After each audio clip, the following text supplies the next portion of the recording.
and we are with Kevin Wiley from Singapore today, and we'll be talking about his book, 100 Daughters, 100 Patients, and 100 Meals. But what's the Chinese name for that, Kevin? Okay. Let's start with that.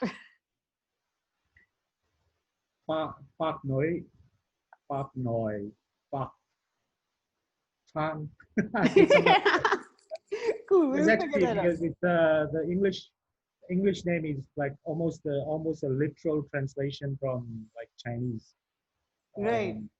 Because my father's name is actually 100 in Chinese, which is Park. Right. So we'll start with Park. In the Cantonese dialect, it's called Park. In the Aha. Mandarin dialect, in the broader sort of Chinese dialect, it's Pai, which is actually 100. Hi. Okay. Yeah, That's 100. pretty cool. Somewhere in I don't 100. have 100 of, maybe I have 100 flags behind me. Let's believe I do. It'll help. But thank you for joining us. I was supposed to have Kevin's book with me, but unfortunately, hopefully now that shipping has started, we're going to start getting our book soon. And one of the people who's over here is also going to get a copy of the book. We'll get to that towards the end and let that be a bit of a surprise for y'all.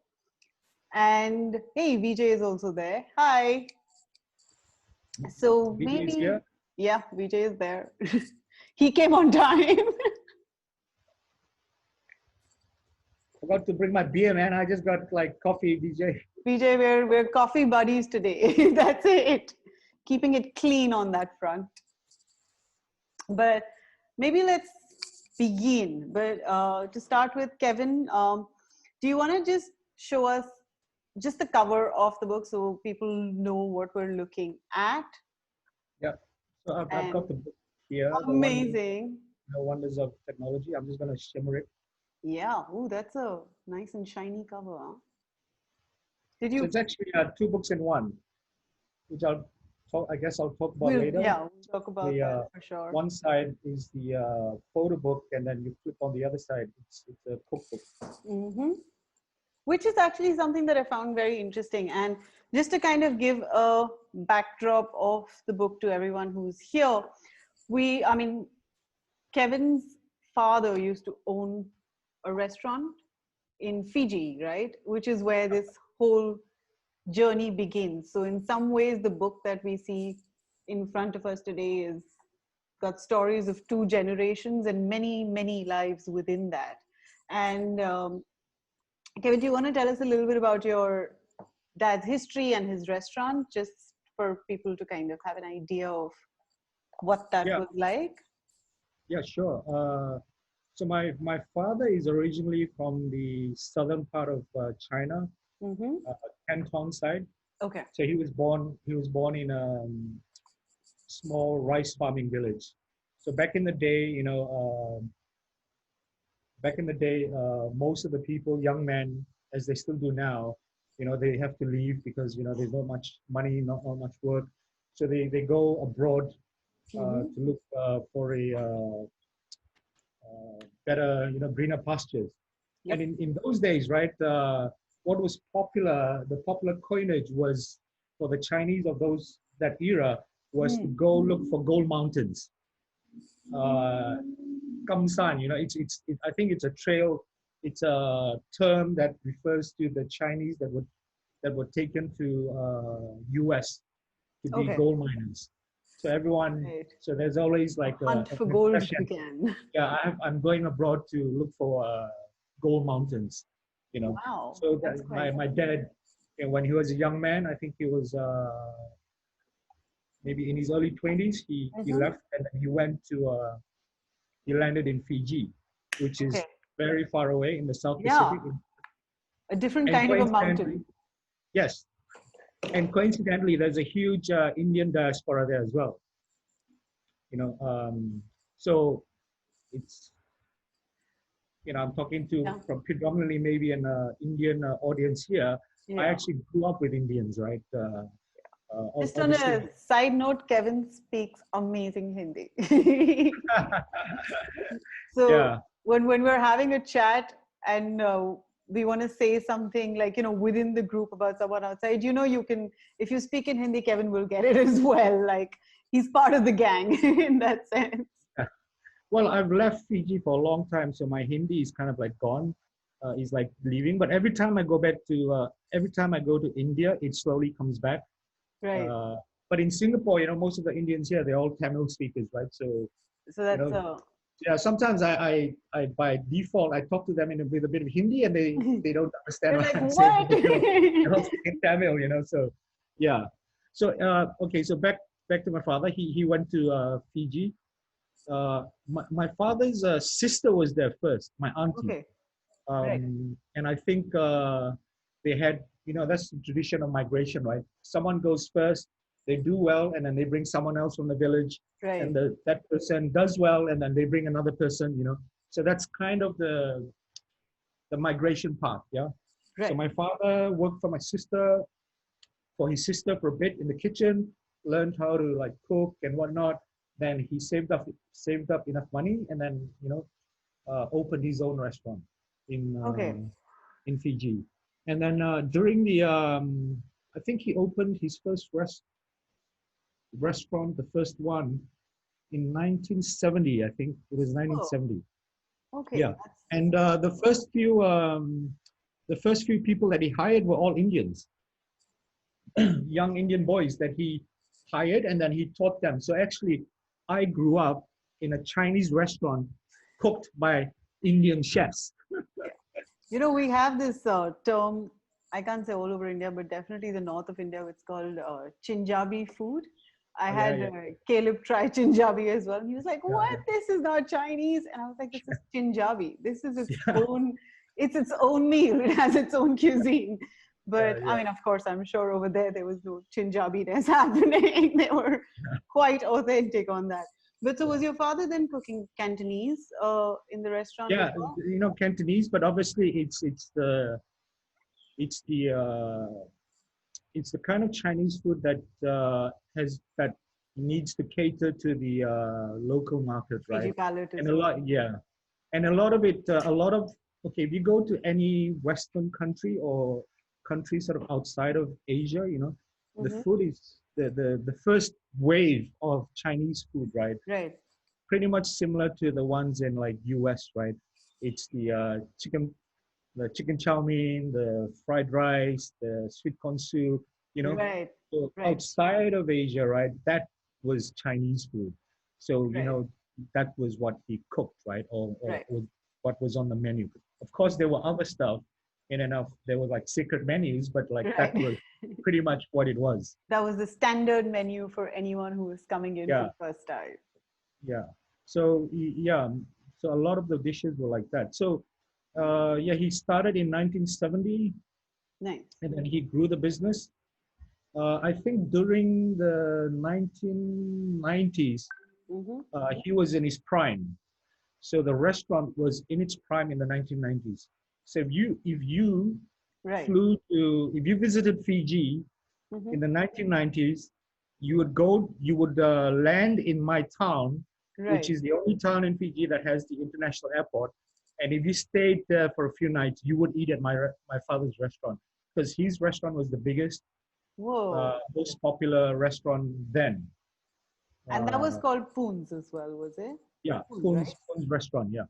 And how did that name come up? That's his name. That's his name. Like Poon's is his name. Oh, okay. So it's Noi Poon or Poon Noi? Poon Pak. Poon Pak. Sorry. Yeah. Okay.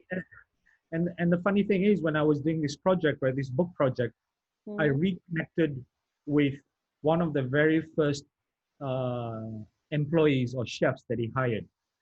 He hired him when he was like 15. Right. Now he's kind of retired. He's an old man, retired in New Zealand now. So somehow on Facebook, because I went into a Facebook group which had it was a Facebook group for Fijians that were living abroad or that had left Fiji. So so I went to that group and I asked the question, does anyone have pictures of my father's restaurant, or that visiting my father's restaurant? And then, yeah, there was a lot of people that replied, and I actually got some pictures, and then through that, he actually found me and like connected with me. So That's that was really nice. amazing. And it's Yeah, interesting that you kind of found him on this Facebook group. Like research yeah, material has kind of gone into a different yeah, zone yeah, yeah, also, yeah. Yeah. And I know that, I mean, so when did your father leave Fiji and come to Singapore? So he's been in. He came. He left 2000, 2010 maybe 2000. Okay, Yeah, around that time. yeah. So no, he's been in Singapore for 15 years. Okay. So 2000, yeah, minus 205, Yeah, yeah. something I'm like that. terrible at numbers as well. Yeah, We'll yeah, just something say like that. 15 Yeah, years ago. yeah, yeah, We'll yeah, keep it at that. yeah. And I was very interested to know that you were not cooking the way that you do now No, no, no, no. before this book, right? Like in Yeah, some no, ways, no, the not at book all. kind of spiraled a whole new uh, Yeah, wave of experiments for you. yeah. Well, basically, he retired, and he and my mother sort of came to Singapore, and they lived with me, because Right, this is the Chinese way, the parents have to live with their only son. I'm the only son, so they right. have. It's the Chinese way. It's So the Indian way too, so we get yeah, it. so I Right. had to fulfill my filial duty as a son and take them in, and then so basically he was master chef, right? So Hmm. he his domain was the kitchen, so I stayed out of the kitchen. He cooked. So And yeah. so, how did the book, I mean, how did the idea of this book come up? Well, 2000, 2000, quite a few years ago, Mm-hmm. we had actually gone because when he left when my father left China, or the village, right, that he Right. was born, he hardly went back. So it's been like 30, 40 years. So we actually went as a whole family back. To We Fiji, made like no, to China. to where he was born, Okay. where he was born. So that was 2000. It just escapes me at the moment. It's in my That's book. okay. I wrote it, but I just, That's okay. yeah. So Guys, get the we all, book. You'll find all the information there. so we all went back. Mm-hmm. So the whole family, and my family is like scattered everywhere. I've got family in Hong Kong, in Sydney, and then I'm in Singapore. So, but we all managed to come together, and we all went back as a family to accompany my father back to the house where he was born. So I Okay. made some, yeah. So I made some pictures, Hmm. as I would, because I take pictures, right? So Right. I went and took some pictures, and then after the trip, I actually made a book, Okay. um, a photo book, Right. of the whole thing. And then I showed him, he saw it. But it was like meant to be, actually have it here. This is a Right. I very remember early, seeing that dummy. yeah, Yes. so this is a very early dummy, and it was just the photos.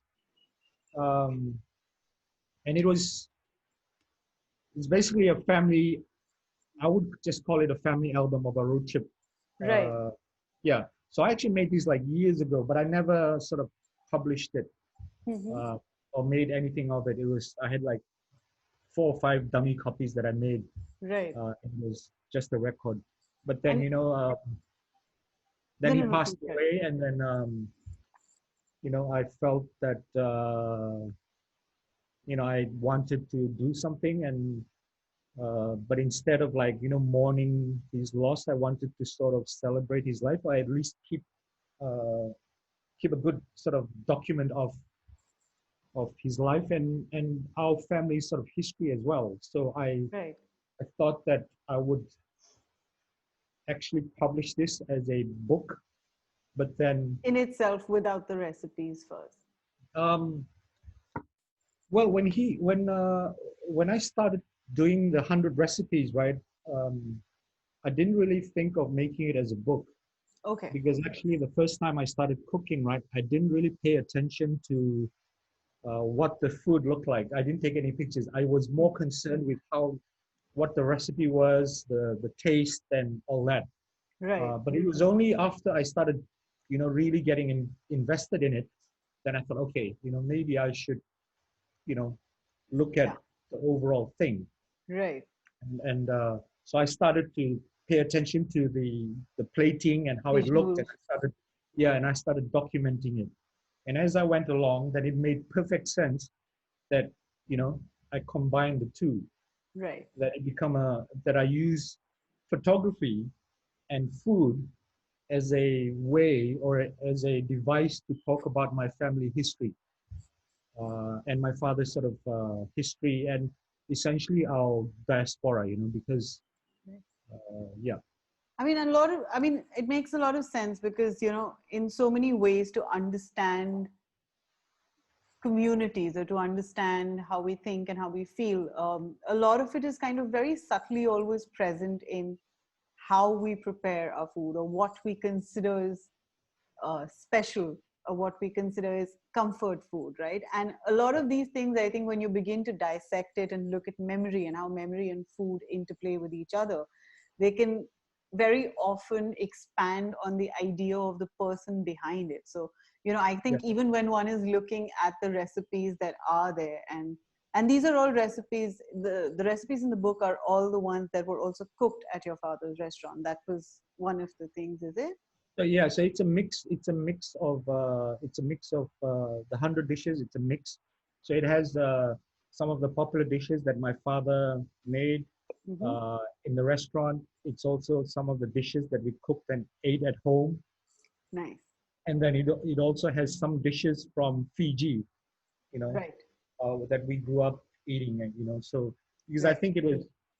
I think my point was to, through the food, talk about, you know, the migration, the diaspora, the mixing Right. of the Pacific Island, our Cantonese roots, and then, you know, the Indian diaspora coming in, growing up with Indian cooks, you know, so it yeah, the food Kind of then attempts to becomes a illustrate nice that. mix of all Yeah, three cultures, I guess, and maybe yeah, its own culture in that way, yeah. right?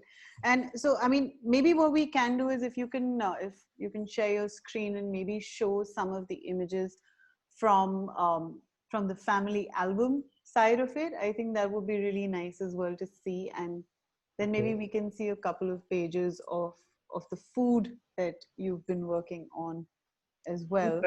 Yeah. Perhaps I just share a book flip, because predominantly the book flip Ah, that would is be nice. That would be photos, really yeah. helpful. Okay, so I'll share screen now. You. Yes. Is it working? Yes, I can see the animated version of you on your screen. Okay. Uh,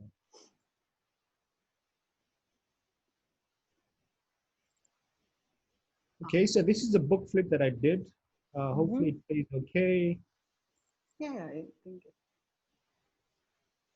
Yep. Nice. And so this is also a poster that's included Yeah, in so it the book, comes with right? it comes with a large poster, and the posters are the pictures of the recipes. 100. Lovely. So tell me about this. I mean, maybe we can talk as the book's kind of also going through. Um, and you also managed to go back to Fiji at some point, right? No, so this is a combination of family archives, photos from Mm-hmm. family, and then the road trip. So Ah, what I attempted to loosely do was have one linear timeline, which is the road trip going back to the house, and also another linear timeline through archives of him leaving. okay. And at the end, they sort of intersect at that point where he enters the house. Hmm. And that was the house where he was born as well, right? Yeah. So And this is this side is the recipes. nice. And so it's interesting how you actually incorporated them into one book where Yeah, one can also, I mean, what I find interesting is that you can approach the book. There is no back and front. There is no yeah, beginning and end in that sense, you know, which is usually yeah, what one begins to assume with a book format, that this is where you start the story and then this is where it kind of finds its closure. But yeah. in some ways, I guess in this book, in this particular book, you're looking at two different stories that begin to merge with each other in some ways, because Yeah. even the food that's there has its own narrative, like you said, but the language of that narrative is maybe by reading through the ingredients and by reading through the processes of how the food is cooked, when you kind of have slow cooking methodologies, or I mean, I remember when I was your sous chef for one day at your house, and we made those chicken wings that were wrapped in paper and then fried, and that was really delicious as well. And so it was interesting to know how did you begin to kind of look at these? Because was there like a recipe book that your father had out there for you and you followed it, or were you creating out of memory as well? I'm quite curious to know how you went down that path. Yeah. Okay. But before we go to that, because you're talking about the book, right? Right. So for the book, I actually worked with a designer for this book. And so you were right in mentioning what you mentioned just now. Like, it was important for me to actually have that it be two books, but then it is one book. I didn't want, the easiest way the most obvious way to do this book would be to just have two different books, like a cookbook and a photo book, and then put them in a pocket, and it kind of existed too. But I didn't want that, So my brief to the designer was, it's two books, but it's one. Right. So as simple as this is, I love what was done, because actually, if you look at a normal book, right, if you flip it, you have to turn it over. Okay. To sort of read the other way. But this one, you don't have to, it you orients. Don't have to inverse it. You don't have to flip it. And that's only achieved because of the, what we call a zigzag bind. Bound this way. And that's, how it's. That allows it looks really simple, right? And some people might miss it, but actually, it requires a bit of handwork, Right. And actually, that's. Yeah, because it's also, I mean, if you have to flip it over, then it's an easier way to maybe execute that's how logistically. I mean, you see a lot of people do books where, it's one side is something and then you have to flip it, but you got to flip it the other way, right? Right. So I loved, just a little detail. Right. No, actually, that's quite an interesting detail, because I think when a design format can, and I mean, of course, you can speak about this a lot more, because I mean, you're a photographer, but you also are a designer, right? Like that's also a very strong core point that you do have. That very often, I think when we're making books, we try and dramatize the book more than sometimes, than is needed. And that can sometimes take away from the experience of reading what's inside the book, because you're somehow just overwhelmed by the object of it itself, And so the fact that it's something that's really tiny and really simple and can often go unnoticed means that the designer was actually bang on with putting herself at the back, just like quietly just giving you that little trigger to say, hey, just turn back, and that's all you need to do. And well, that little detail was everything that makes the difference. Because obviously when we went into production and I talked to a few printers to see who could produce it, right? There are one or two printers that were not confident in pulling this off, because actually the handwork and the way it prints, and the way the end paper works, it needs a bit of you need to be quite confident in your sort of you need handwork. A specialized technician for it. So there was one printer that said, why don't you just print two books and have a sleeve that but that's not the point, that's because I mean, I can think of that, right?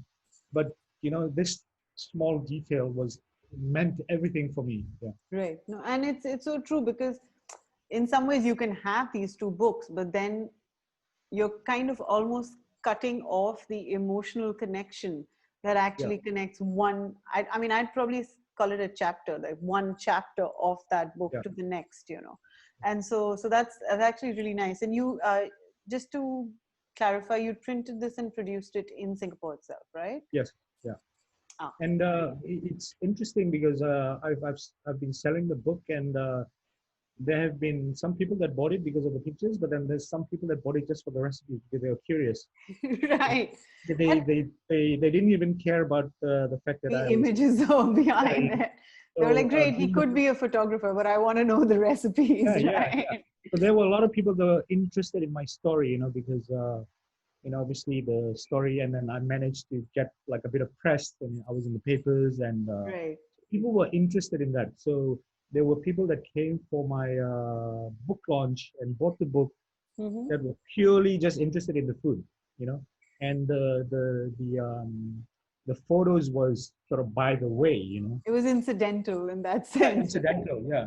Yeah. But I like it because I like I the do fact too. that I like the fact that a project can have a few doors for Absolutely. people And to it's enter. so important to do that. I mean, I think that's one of the things with all the conversations that I end up having with photographers or bookmakers who are kind of working on their books is always to think about how is it that, whatever it is that we're working on or trying to create, how can that conversation cross the photographer barrier, Yeah, because as photographers sometimes we get so kind of consumed within our own medium of the photograph yeah, that the whole idea of the book is that it should have its own life outside of photography also, you know yeah, and it's so important to then even think of ways in which you can draw those connections and yet have people view the images and be engaged with photography, but maybe almost in like a subconscious kind of way, in a way yeah, that you kind of catch them on the point that they're interested in, yeah, and these can be of course across different kinds of interest levels. Like, I mean, like, let's say the Dalit book that that Photo Circle brought up. I mean, for me, that does the same thing, of course in a different way, because the content and the context is different, but it goes outside of photography, and suddenly you're making the photographs and the reading of those photographs and the histories that you want to talk about yeah, accessible to a range of people who would not probably have looked at that book otherwise. So of yeah, course, like, even the people who you're saying are not interested in the photography aspect of it, somehow you're like, okay, you want the cookbook part, this is all yours, but at some point of time when they're going to stop leafing through the recipe section of it but move to like the more intimate and more personal images of it, yeah, they will begin to connect with it. I mean, the medium is such that it's always associative. It's not like, I mean, a yeah, photograph is never really about what's in the photograph. It's about what's in the mind yeah, of the person who's reading that photograph, and they yeah, work out of that experience. And I think that works very beautifully to integrate those two different worlds and to kind of bring them in together. And I think that was, I mean, apart from Poon's chili sauce, which was I was getting along yeah. with the books, that Yeah, well, was, talking about the Poon's chili sauce. Okay, then hang on a minute. I'll just bring it. oh, yes, please. So for those of you who are attendees to the chat and who've not had a taste of this, we'll also kind of get to that maybe in a little bit of while. But of course, the book has turned Kevin into a bit of a culinary genius for all of us who were his friends. And we were like, great, so now we can have all these yummy foods. And one of the things that Kevin started doing, I mean, it was an interesting way to even crowdsource for the book, was to make that tiny little bottle that you see over there, Poon's chili sauce, which is an insane chili sauce, by the way, uh, as part of a crowdfunding campaign that you can buy a book and you'd get so many bottles of the chili sauce with you. And do you want to talk about that crowdfunding, like how you thought of it and how Yeah, that helped? yeah. Well, part of a major question when producing a book is not just about the design, the book, the content, the photos, the editing, and all that. It's actually to the financing, right? Right, So, because I've published, this is my second book. right. I've self-published a book before, so I kind of roughly know how much it cost, and I had a like vague idea how much I might be able to sell. Right. in the short term to fund it. So so that was important. And one of the things, the beauty about having food as subject is that that becomes part of the content, right? Right. So I came up with a chili sauce, Mm-hmm. and part of during the fundraising pre-sales time, I made this chili sauce to sell to raise funds for the book. Right. Through this chili sauce, I managed to raise 30% of the cost Wow. to make the book. 30%. So That's it's amazing. actually sold. So it performed two functions. One was that it helped me raise funds for the Mm-hmm. book, but it Right. was also publicity for the book as well. So it Right. performed two functions. And luckily enough, people like the book, like the sauce so much. So I'm continuing to make and sell the sauce. Right. Yeah. Even though the book funding is done, the book is out there and it's selling like hotcakes, I guess. There's a question. Do you wanna answer questions as we go or right at the end? Maybe let's take up the questions towards the end because I know there are a couple that are coming up, and Okay. then we can then begin to address those Yeah. as we go in because otherwise we might be on for a really long Yeah. time as well. Right. All right. So I mean also let's so kind of just to backtrack in that sense. So the one is of course the crowdfunding aspect of it, which you I mean it's amazing that you were able to do 30% of funding with Yeah. that sauce, and of course the costing of the sauce and other condiments that are now up there have taken its own consideration into the final financing. Yeah. Let's go back into when you were photographing or taking images which are part of the family album series, because I know of course there is the trip that you took back with your family to China and you met the whole family from like the genesis point, let's just say, right? That's where everyone was born and then migrated out. Yeah. And in that sense, of course, migration becomes a theme that runs through the book as well. uh, but when you kind of sitting down and editing that work in and you're collecting it and you now have a sense of the narrative structure that you want to follow, how did you then begin editing? Because a lot of these images are also sourced from family archives and not your own. Some are landscape images of different Yeah. regions. So it would be nice to know how you kind of ran through that narrative in your editing process. Well, the final published book, right, was the same edit that Mm-hmm. I did like years ago. Right. So when I finally got around years later to make the book, I didn't change it that much because Okay. my father had seen the edit, so I wanted to keep the edit to what he had seen, because Okay. the food that I cooked, he's not Right. gonna taste it. So I wanted, so I wanted one aspect of the book, something that he had experienced. Right. So yeah. So when the edit for the book was it's actually really simple. It's not very complicated. It's not very there's no subtext. Not too much Not subtext. too much, maybe, but there Yeah. is a bit for sure. Yeah. So the road trip images were exactly the way it was. Very traditional, sort of linear road trip from us leaving to arriving at Mm-hmm. the final destination, which is the climax, and then me taking pictures of my father, a portrait of him in the room where he was born and all that stuff.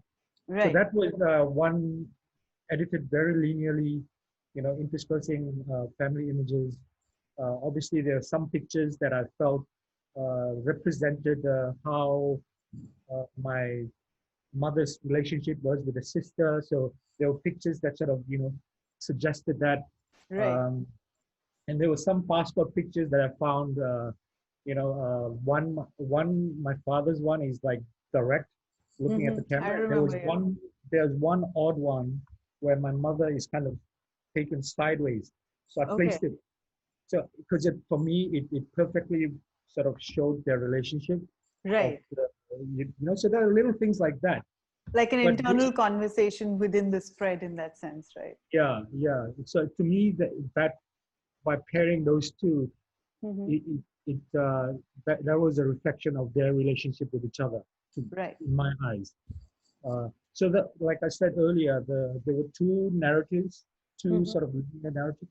So one is a road trip now, going back to the house, and the other family archives is basically my mother and my father as uh, young people, and then Right. time goes back, and then to the last picture that I have in my archive of when they were in China.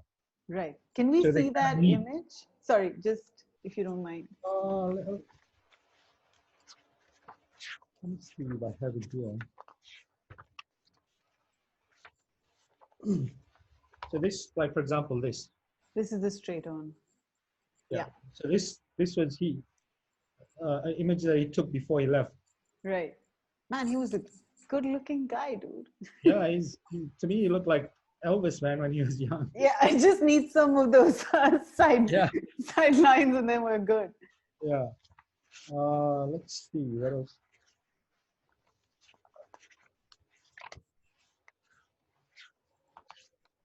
And obviously, I had to insert this picture because actually Yeah. um, Maybe we that's can him. bring it a little closer if you don't mind. It's probably Yeah. not in focus if I'm being too close. But that's okay. Yeah, yeah. So So that's he was most proud of this picture because he's taken the picture of him in front of his restaurant during its right. prime. Yeah. Nice. And how did Yeah. you find that image? Like, is that something He had that. Okay, he He had that. and now it's up. Oh, so this, for example, this image. Okay. I don't know if you can. Yeah, yeah, we can see that. That's a good spot. Yeah. So to Nice. me, that image, those two placement is like for me exemplifies the relationship they had with each other. Right. Yeah. So it's like That's little beautiful. things like that. Yeah.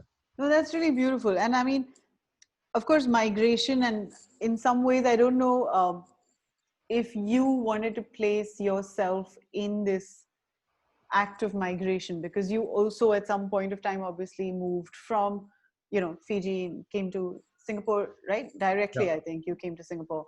I And was in Sydney before that. Yeah. Sydney before that, right? Yeah. And then I think, I mean, now you've been in Singapore for about A long time. 2 decades, long time. Let's just keep it at that, right?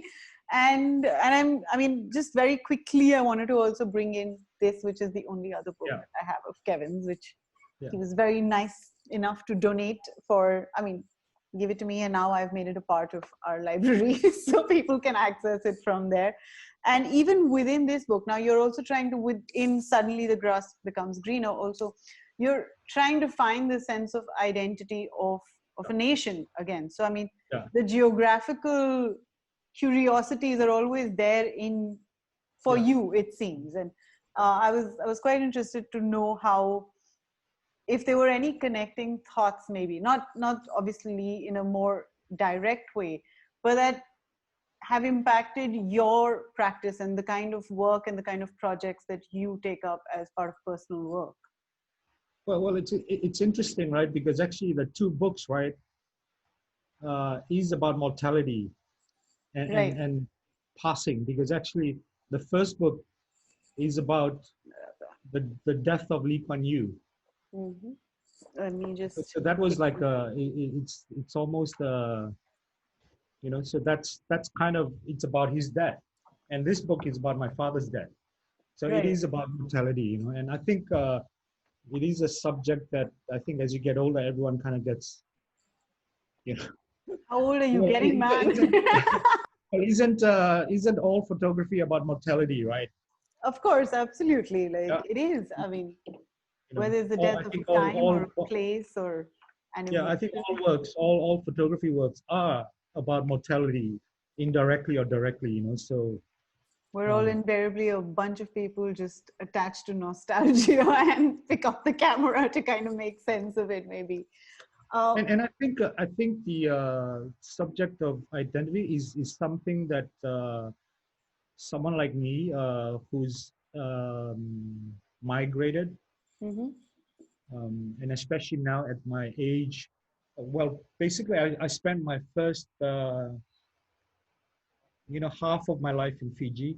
Mm-hmm. So all my childhood memories are from there, you know. Right. Yeah, like running barefoot, playing soccer, shaking mango trees and picking wild mangoes. You know, here it's very different. The You're memories not here shaking are any different. mango trees in Yeah, Singapore, I there's no know. mango You'd trees probably be here. fined for it if there was a mango tree. Yeah. So I Right. think basically when someone has that sort of history of migration and moving from where they originated from, you know, Mm-hmm. that question of you know home identity, Right. belonging is always there. You Right. know. Okay. Yeah. No, that's interesting to know. And so when you move from a subject like that, and I know that, I mean, of course, these are the two books that have come out, but there are also other bodies of work that you have done. Yeah. And I mean, I know that in both the books, there is a certain degree of accessing the archives that comes into play as well.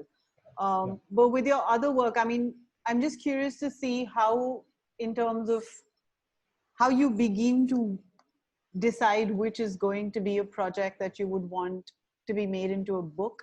Because I mean, that's one thing I wanted to discuss, because we obviously shoot different kinds of stories at different points of time in our lives, and not all of them might be suited to the book form, because the book again becomes its own medium, its own narrative. And Yeah. so how is it that you kind of, do you think about it beforehand? Do you know that something that you're going to work on is going to be a book? Whether it's like, Mm. like the family album that you started with, it was a book, but of course you weren't sure if you wanted to publish it large scale or if you wanted to keep it something that would be more intimate and within the family. Yeah. And of course, suddenly the grass became greener was something that was published on a larger scale. It was Yeah. meant to be for a country that you were also trying to make sense of its existence Yeah. and its identity. So how do you choose between like the book form making a role in becoming the medium of the work, or it becoming a different kind of a format, whether it's a slideshow or prints or other forms? Uh, well, the originally when I made this, right, Right. and I showed this around, to different people. Actually, a lot of people liked the photos, Right. basically for its aesthetic quality, right? It wasn't a big sort of social documentary piece or very Right. high in its art ambition or whatever, but it was just simple, aesthetically pleasing, black and white documentary type images. So a lot of people actually liked it, and um, but I felt that for me to actually make that book, then I would lose a lot of money, because who wants to buy, you know, how many people would actually want to buy Right. a picture that was just a straight sort of photo album, right? But it was Right. only later when I did the um, uh, cooking as well, then I felt, okay, now there is a reason for beyond just pretty pictures, that this could be worth spending a bit of money to Mm-hmm. produce, Right. and not me sort of going bankrupt trying to fund the book, right? That's So never a that good that thing. yeah. So that I think for this book, the food gave its purpose, uh, gave the project its purpose of being published as a book, Okay. Okay. That's quite because that interesting. allowed a wider reach. And of course, with the photos and the recipes, I wrote like essays that Mm-hmm. about the history and the diaspora, and then tagged it to the recipes as well. Right. So yeah, the other book was more reactive. The other book, the Suddenly the Grass Became Right. Greener, was more reactive, because when the Lee Kuan Yew died, there was just so much. Um, the whole nation was just bombarded, Yeah. you know, No, and with one could see the grieving of the people in so many ways, because it was, I mean, with at least with the photographers that I was talking to at that time, or even like, my aunties living in Singapore as well. And I think everyone was just so impacted by that loss. yeah, I've yeah, don't think I've seen very often a country grieve the loss Yeah. of its leader to that degree. Yeah. You know, Yeah. and but you know, like let's say, and I'm gonna digress maybe for a tiny bit, but like you have another project which is about public notices, right? Yeah. Which is a completely different form, and it actually you've been just documenting Yeah. literally public notice boards Yeah. and notices across Singapore. Um, and that then began to take the form more of an online format, Yeah. right? So now like people are contributing. Yeah. Oh, so it's become like a crowd, open to Yeah. Yeah. crowdfunding in Yeah. in content itself. And it's become a hashtag, so when people see like, interesting notices, it's become like a hashtag, they're tagging you. Right. But would you ever maybe consider something like that as a book form as well? Yeah. Yeah, I would. And it's been exhibited like a few times, Right. and it's been a few people have used images and reference that work. Uh-huh. Uh, and I find it interesting because that basically, right, it's again, it's about identity, the Singapore identity, and then how Singapore is a clean country, and then it's all about manners and all that, Right. and speaking with proper etiquette. But then you have these public notices that you know where people air their grievances, Right. uh, Right. and some of them are very idiosyncratic and quite unique to Singapore. So because of that, actually, my Instagram feed is slowly every day there's like people joining it because they actually find some value. They find some Connection to value in it. what I'm. Yeah, Right. yeah. And I mean, it's probably different to like India, right? When you go India, right, I'm sure there's a lot of public notices that are like Yeah. way out of the world and crazy, right? But this is Right. Singapore. This sort of, Yeah. For very, these to be present in like a climate yeah, where everything's very proper is actually it jars yeah, out maybe even more so. yeah. And it's And it's interesting. yeah, Sorry. and when you look at it, you look at the vernacular as well. You Right. know, the way people are speaking, the way the grammar, the Singlish, the Right. grievances, what people are bothered by, So it's yeah, Yeah, I mean, that's exactly what I was even going to kind of refer to is that you suddenly get a sense of also this fusion of different cultures just by looking at these public notice boards. Because, yeah, I mean, even Singapore has this mix of like, well, Chinese and Malay and, a bit like a big chunk of maybe even Indian. And yeah, they've had their own fusion in language and food, in how we occupy space to a large degree as yeah, yeah, well.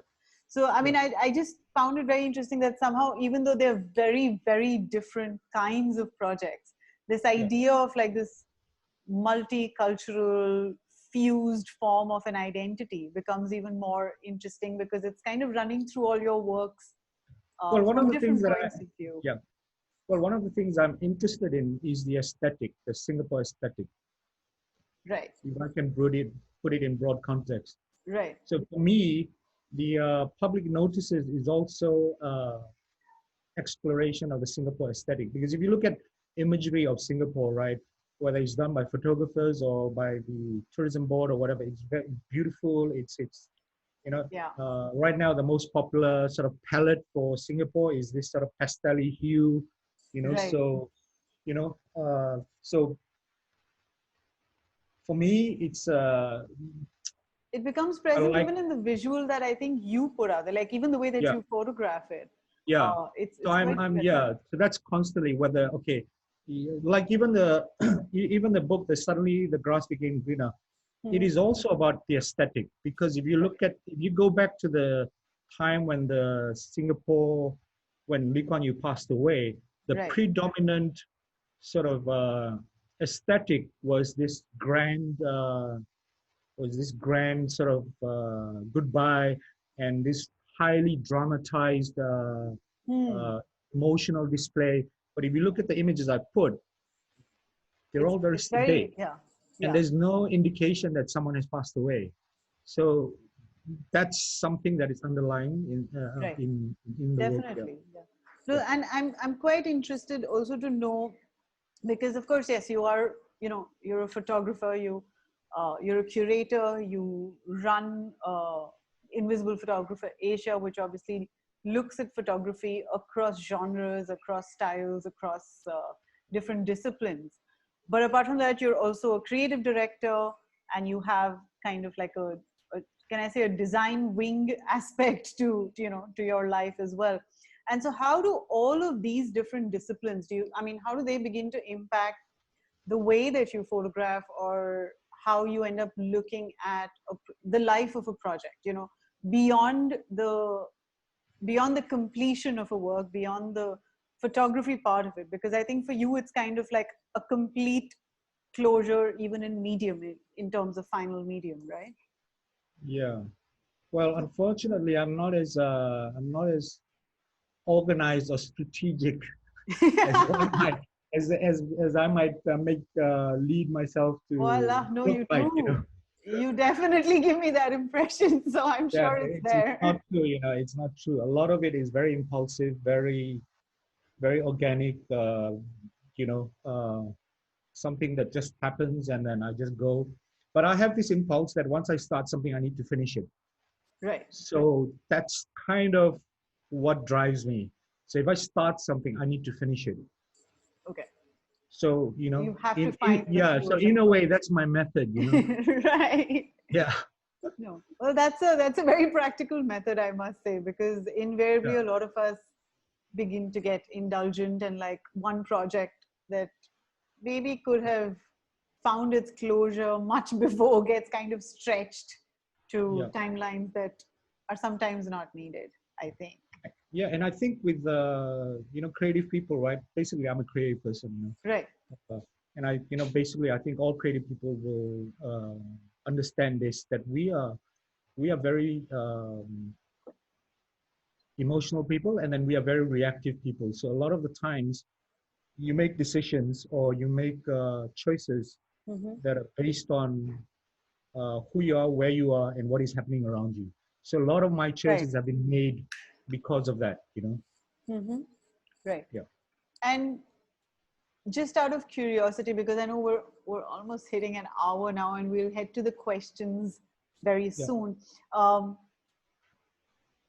in some ways, the closure of the the 100 book, let me just say, the 100 book has kind of given you a different afterlife almost, right? Yeah. Like, Yeah. and now you're kind of experimenting with food, and with having a supper club, and like making different kinds of sauces. And so Yeah. what do you see that as a journey that's going to continue on for a while? I mean, is that going to have a different life? Are you going to become chef, curator, photographer, and creative director? Yeah. Well, it has you know uh, you know the project has since Mhm. taken on a new sort of journey. So Right.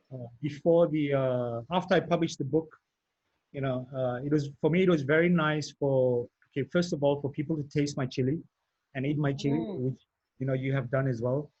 So Yes. I find great satisfaction in that, the fact that people are consuming what I've created, from Right. my private space to their private space. Like you, when you made your noodles or whatever, and you were eating Yeah. your chili, you were having that within your own private space, and with Adil, and having your own private conversations.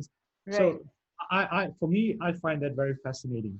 So to take it a step further, I thought, okay, and I've seen people try to do my recipes, and some of them have actually recreated my recipes. So I Woohoo. think 2 weeks ago, one of my friends in Indonesia recreated a dish uh, in my book that is from Fiji, and she's now been making it quite consistently, for Wow. family. So that for me is like fascinating, that Right. this dish from Fiji is now being It's found. consumed by this family in Right. Indonesia.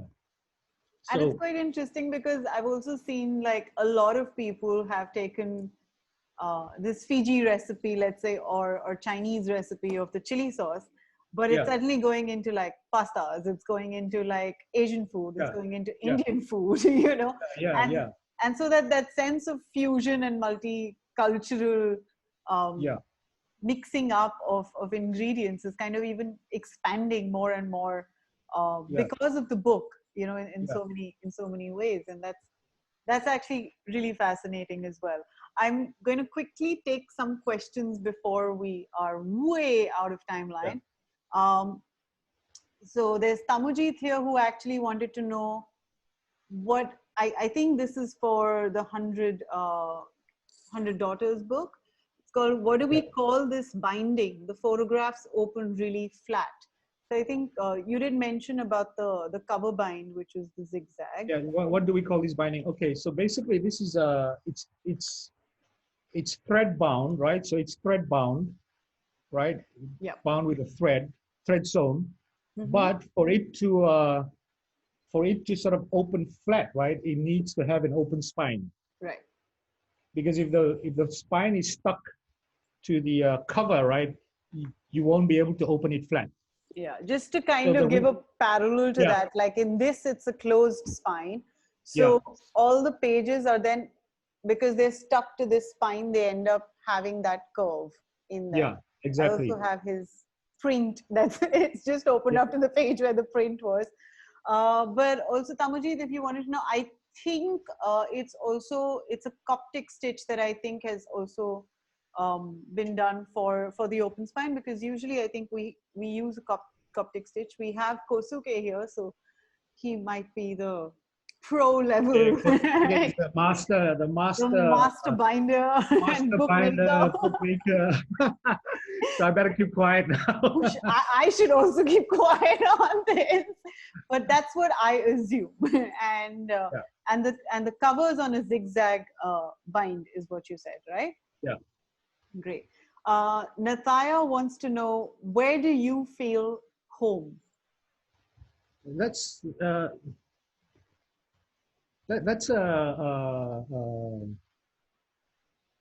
interesting question that I probably don't know exactly the full answer. But right now, all my closest people, my wife, my mother is still, here. She's with me, so I see them every day. So, if we were to define home as like, you know, home is where the heart is, then, I'm home here, right?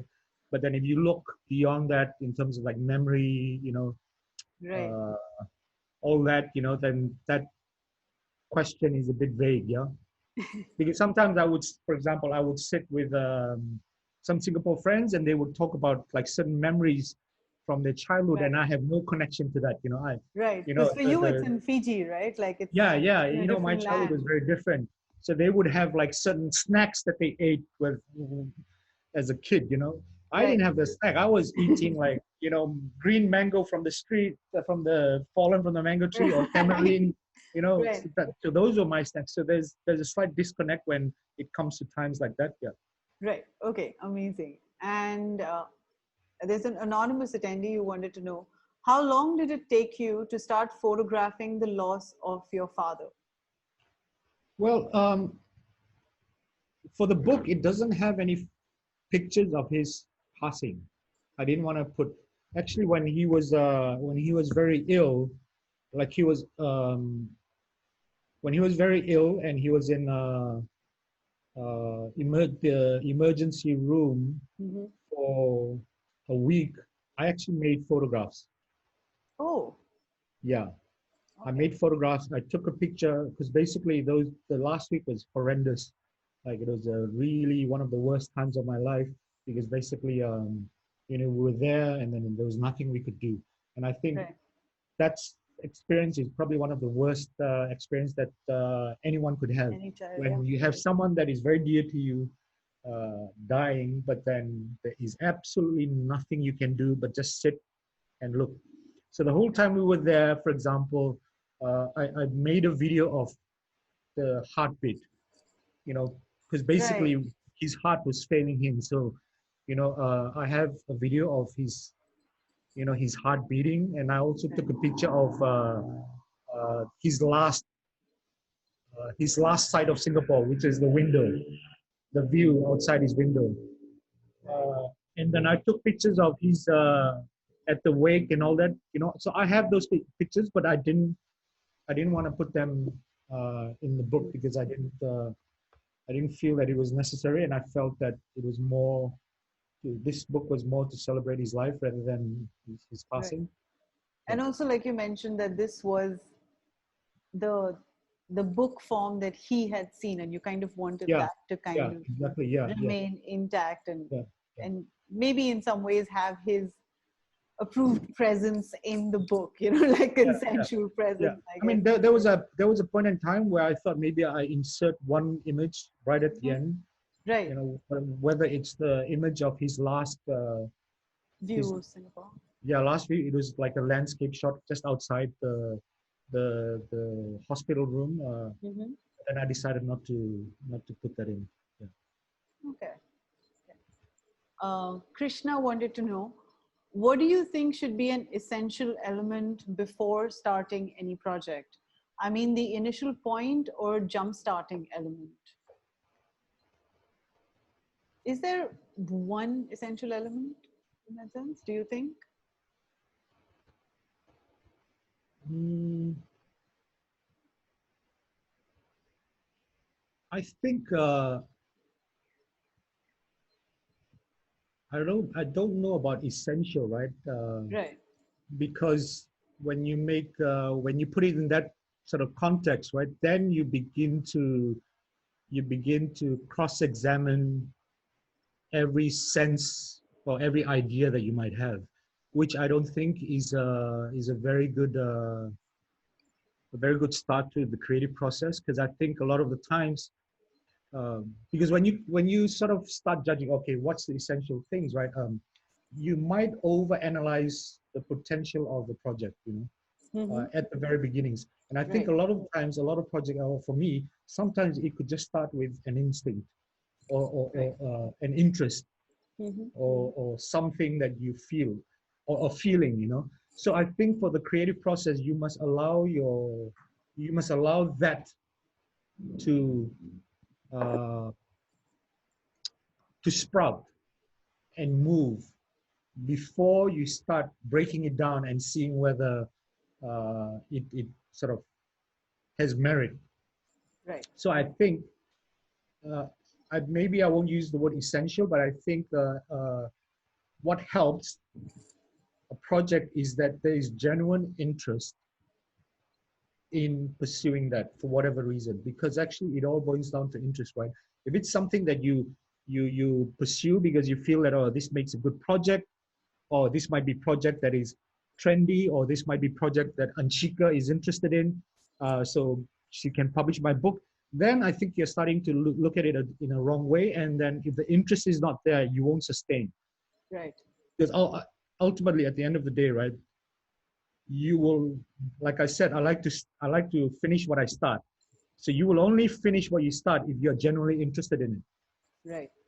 So I think hopefully that Yeah. No, I answers. mean, I think that's also a really important thing to talk about, because today, with so many like photography awards and grants and, so many other possibilities that do exist, very often you begin to notice that um, when one particular kind of work finds validation, that a lot of people begin to hunt for that element in that work. And I think, Yeah, like, if instead of that, we were to kind of let ourselves dictate, like our own hearts yeah, and minds and lives dictate what we are interested in, which is what you were talking yeah. about. You come up Well, with something that is truly yeah. yourself, in that sense. Well, Sorry. I had a conversation earlier, and I have a very pessimistic view. I Hmm. think these days, right? Um, if you look at the overall sort of landscape, right, there is probably 1 or 2% of photographers that are doing well, relying purely on the craft of photography. Right. If you look at it, the bulk of the people, right, that are doing good work, Hmm. okay, here and there, but they don't belong to that 1 or 2%.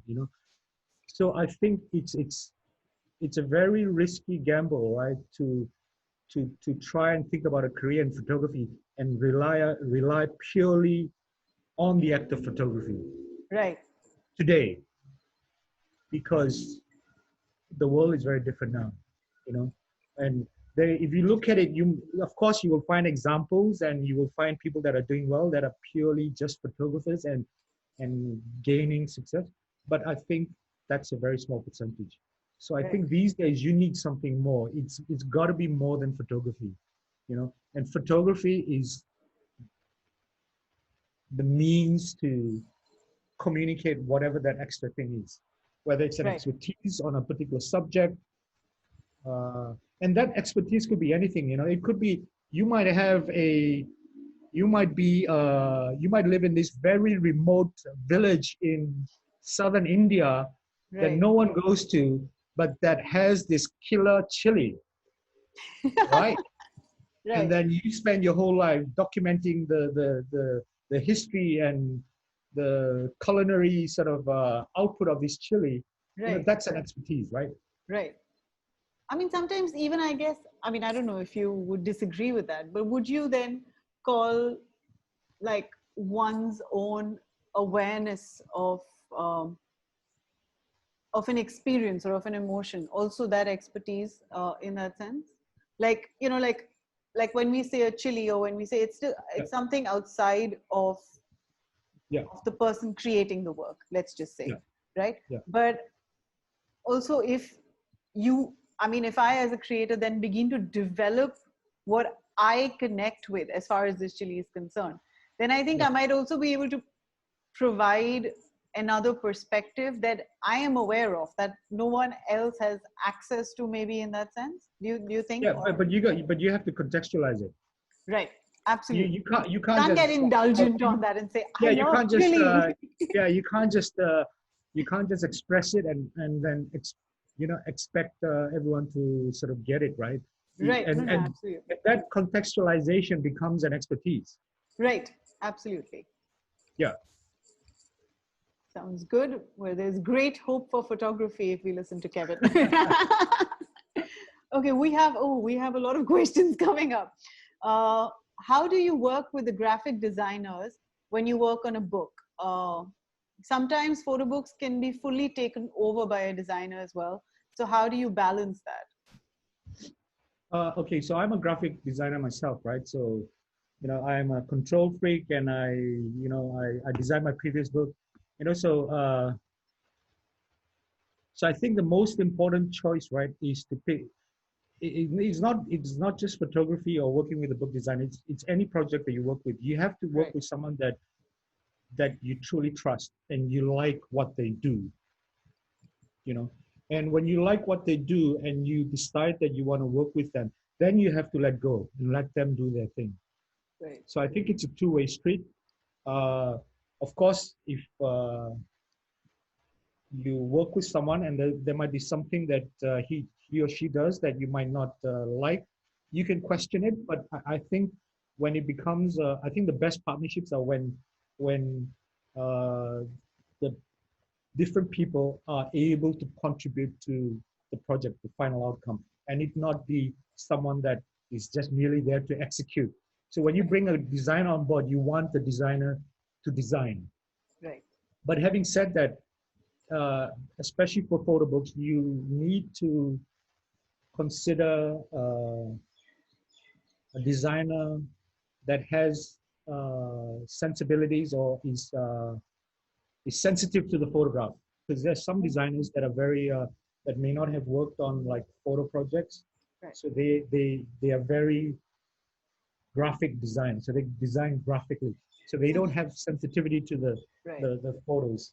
So and it's then important. The image becomes like a graphic element in the book. Yeah, it becomes decorative. You know, the image becomes decorative. So there's no context beyond that. So I think it's important that, you know, but I think once you work with someone and you make the decision to work with someone, you need to allow them to breathe as well. So it's a very difficult thing, right, to do. Yeah, because you're like, hey, I know what I want to do with this, you know. So I think that initial stage of picking who you work with is very, very important, because it can totally change what the book might end up being. Right. Oh, this is an interesting question, and I think maybe Vaishali has asked this question because it was in the chat as well. How do you describe an aesthetic photograph? Are there any real rules, or is breaking barriers the real recipe to a good photograph? Well, I think what are your thoughts, Nishika? I see. You shall give it to me. No, I mean, in the sense, I mean, I think aesthetic is a very wide term in itself, right? Like the anti-image is also an aesthetic, as you know, as much as the classical image is. And I think I don't know if there are any rules, but I think when you're starting out, it's important to know what the capacity of an image is. You know, what the different frameworks of what's laid out in whether it's composition, whether it's light. I mean, there's some basic things that we kind of understand, but of course, within that, sometimes what you want to photograph is actually a reaction to the aesthetic or what's, I mean, it's like saying, what is beauty? You know, it can be many things in the context of what it is that you want to say. And for me, aestheticity works in a very similar manner. And I think what's important is more than the aesthetics is the honesty of what you want to say and the connection of that with the image that you create. And I don't know if that really helps the question or not, but It also depends on like the aesthetic, like where or who or what is looking at the photograph. right, Like for example, right, these days, right, majority of the images are consumed on mobile devices, right? right. So my images, a lot of it is not very aesthetic because actually there's a lot of detail. So actually, if you look at my Instagram stream, you know, I have very little likes. So they are purely people. So it's obvious people don't find my images aesthetic. So You if you should put look a at the portrait mobile media, photograph. If you yeah, put your face, I mean, you know, that might have a lot of likes. yeah, because it's an interesting question, right? If you go on Instagram, in the most liked pictures, right? Right. You know, Kim Kardashian's butt, you know, so It's aesthetic for how, a lot of people, you yeah, know. so you know our photographic community's sort of definition of aesthetic just goes out the window, you know. Right, So yeah, it depends on who is looking at what and where they're looking at. So I right, think right. it'll shift. Yeah, Yeah, I think so. I mean, I think that's as much as I think we can get to yeah, understanding aesthetics. So we're still trying to figure it out ourselves. So let's see how that goes. And I also think, I mean, the ideas or the rules of aesthetics keep changing, you know, every few years, because our engagement with photography is also changing every few years, you know, like I mean, when we're looking at, let's say, archives, you know, something that you work with and something that a lot of people are now working with, uh, those images, I mean, a lot of family albums and archives that we see, I don't think anyone who was photographing those images was thinking about aestheticity. You know, for them, it was about those certain moments. But it is when we look at it in our context and, you know, in creating a larger narrative, particular kinds of aesthetics allow those conversations to come in as well. And so maybe the rules for aesthetics in those scenarios change. Whereas if you're talking about more journalistic based imagery, then, you know, the ideas of aestheticity are very different over there. Sometimes yeah, it's almost reactive. It's almost there to kind of create or to provoke a certain kind of a thought. And so the dynamics that you'd work under would be completely different as well. yeah. So I guess it's a constantly fluid format. Yeah, and different spaces have different sense of appreciation of aesthetics. Because Absolutely. if you go to a art gallery, right, you Right. know the traditional documentary image Right. is not aesthetic It's at all. completely different. Yeah. I mean, and Yeah, also geographies, right? Like, yeah, because so much of what we consider aesthetic is linked to our cultural understanding of so many things like gender or how we consider respect. Are we reacting and, you know, to this to a social structure? Are we conforming to a social structure? So I think a lot of different elements come into play when we're trying yeah, to dissect aesthetics. yeah. There's one last question that I'm going to take, and then I've got a little Burmese box here that has, hopefully it's going to be a little bit of a surprise that we'll keep for this question. How do you keep editing consistently after hours sitting in front of the computer. I feel like after a couple of hours, it's easy to overdo it. Well, I never edit for hours. He's a very Simple. quick editor. For anyone who wants a live session on that, Kevin's also doing. Are you still continuing with the Yes. editing sessions at IPA? Yeah. Right. Yeah. So, well, let's have you first talk about long editing sessions. Well, I tend to edit quite fast, or at least I tend to get an instinct for what I think I will do quite fast. Mm-hmm. So I don't really mull over it too long that it goes into like hours and hours and hours. I usually can arrive at, you know, an edit quite fast. The difference is maybe it's when my own work, then I would come up with something fast and then I leave it and then I come back again another day, you know. Okay. So that's kind of what I do. And I think the trick is to maybe break down the task. If you find difficulty in editing your work, right, just set milestones. Okay, for example, within an hour, I want to go from wide to this wide to this wide. Right. Then you do that, you accomplish that, then you go and have your coffee or your cha or masala chai or whatever, Right. you know, and then cigarette, and then tomorrow you come back and you do the next thing. So you break it down. I think that's the easiest way. Yeah. Just as a side note, I know Kevin is doing editing sessions for people who are stuck with wide edits of their works, and more information is up on, is it on the IPA website that you have? Yeah, it's on the IPA website. It's also on the Instagram. It's also on my Instagram. So Right. I'm up to week 8 or 9. So I've edited about 9 works, you know, from India, Bangladesh, Myanmar, and Philippines. So you send in the work, a wide edit, and then I will select, each week I'll select the work to edit, and then I'll post it up. And I also do like a video that demonstrates what I'm doing and how I arrive at my sort of choices. Right. Thank you. And you can all direct all these 25 attendees who we have. You can direct your wide edits to Kevin and keep him occupied for a while, I think. We've got a little bit of a surprise. Kevin has been super, super nice and has decided to give one copy of his book to the people who are attending today's talk. Adil has helped me make little chits of everyone's name. And I am literally, of course, this box is much, much bigger than the number of chits that we have inside it. But I'm going to nicely shake it up and go old school. And let's see. If this is someone who's connected to me, I'm sorry, I'm going to have to cut that out. But, oh, someone called Ayush Khare.